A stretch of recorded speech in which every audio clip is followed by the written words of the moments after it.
आगे बढ़ते हैं। लाहौर में गिरा फरोशी उरूज पर पहुंच गई। चीनी माफिया बेकाबू हो गया। चीनी की फी किलो कीमत 105 रुपए हो गई।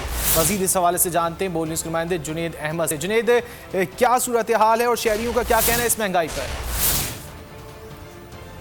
जी हाँ, सूबाई दारुल-हुकूमत लाहौर के अंदर महंगाई के अंदर मुसलसल इजाफा जारी है। लाहौर के अंदर चीनी माफिया एक दफ़ा फिर से बेलगाम होता हुआ दिखाई दे रहा है। लाहौर के अंदर चीनी की कीमत 105 रुपये फ़ी किलो के हिसाब से फ़रोख्त की जा रही है और चीनी का जो है वो 50 किलो वाला थैला तकरीबन 5100 के अंदर जो है वो फ़रोख्त किया जा रहा है। और प्राइस कंट्रोल कमेटियाँ ज़िली हुकूमत कुछ करती हुई दिखाई नहीं दे रही। हमारे साथ शहरी मुद्दे से बात करते हैं। सर बताइएगा कि क्यों जो है ये चीनी आपको महंगी मिल रही है?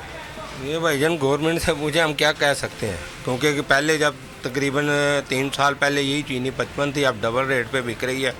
अब गवर्नमेंट को चाहिए ना कि कंट्रोल करे और ज़िले इंतज़ामी वाले दुकानदारों को आके तंग करते हैं, मार्केट जाते नहीं हैं, वहाँ से जाके पता करें फिर उसके बाद हमें आके रेट पकड़ें।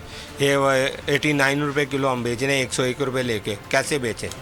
ये दुकानदारों का यही कहना है कि चीनी जो है उन्हें पहले ही महंगे दामों मिलती है और अगर वो उन्हें महंगे दामों चीनी मिलेगी तो वो कैसे जो है वो उसको सस्ते दामों फ़रोख्त कर सकते हैं। जुनेद, बहुत शुक्रिया आपका। लाहौर में गिरा फरोशी उरूज पर है। चीनी माफिया बेकाबू नजर आता है और चीनी की फ़ी किलो कीमत में खासा इजाफा किया गया और 105 रुपये किलो में फ़रोख्त की जा रही है।